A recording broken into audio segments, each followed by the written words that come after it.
Chapter 1 verse 4 ताओ ते चिंग। हमारे इधर आत्मा परमात्मा बोल देते हैं, चीन में ताओ बोल देते हैं। जैसे कोई पात्र खाली हो लेकिन उसमें वर्षा की बूंदें निरंतर गिरती रहें, फिर भी वह पात्र भरता नहीं, वैसे ही ताओ का स्वभाव है। जो ताओ को समझना चाहता है वह भ्रमित होता है, क्योंकि ताओ समझने के लिए कोई वस्तु नहीं है, जीने की कला है। ताओ गहरा है जैसे शांत जल, जिसकी तह को तुम देख नहीं सकते, लेकिन उसकी गोदी से जीवन की मछलियां जन्म लेती हैं। तो क्या ताओ है? वो जल की तरह बताने की कोशिश की गई है। बहता है, नीचे जाता है, सबको अपनाता है।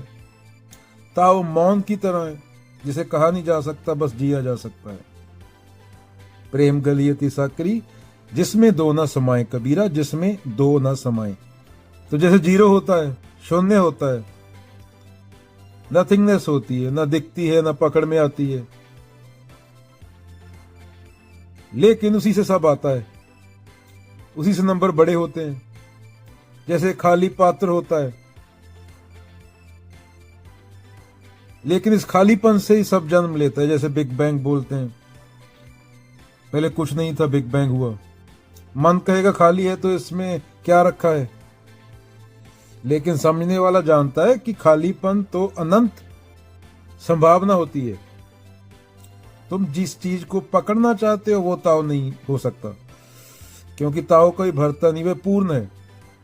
आदि शंकराचार्य बोलते हैं ना, चिदानंद रूपा शिवोहम शिवोहम, लेकिन उसका कोई आकार नहीं, पूर्ण है, पूर्णता कोई आकार नहीं।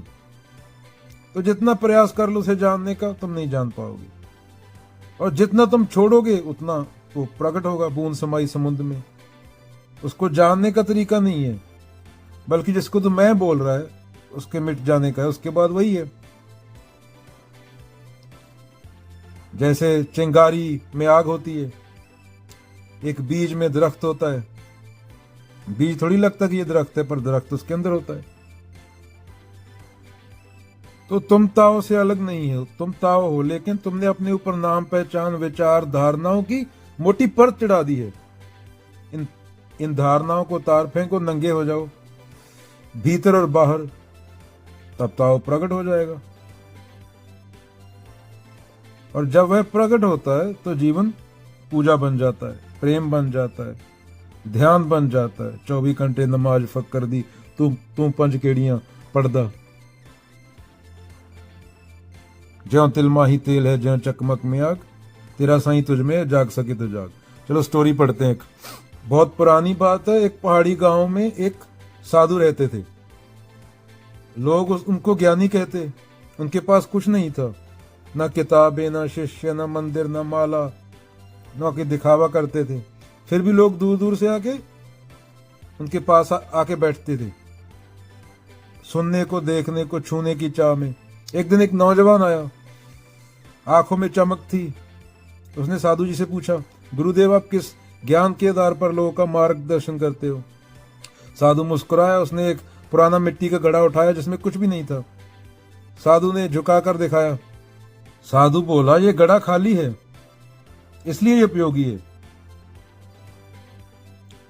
तो युवक था, वो हैरान हो गया। साधु बोले कि अगर ये खाली है तभी तो उसमें पानी डाला जा सकता है। अगर तुम पहले से भरा हुआ है अहंकार से, तो तेरे में सत्य कहां से आएगा? तुम तो भूत प्रेत चुड़ैल कहानियां पकड़ के बैठा अपनी।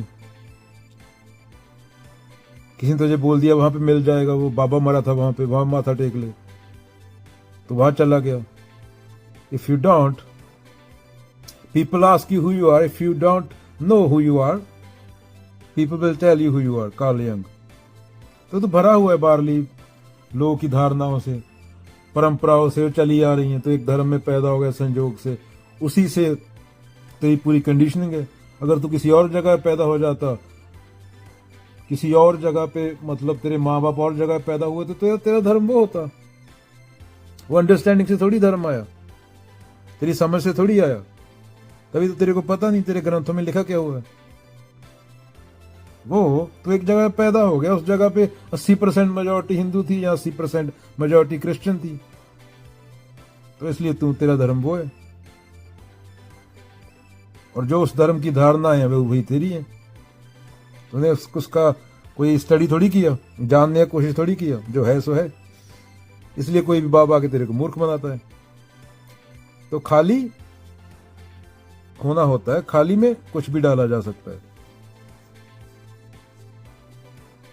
पर हमने तो पहले ही भरा हुआ है, जैसे घड़े में पानी भरा हुआ है, होता है, हमारे अहंकार भरा हुआ है।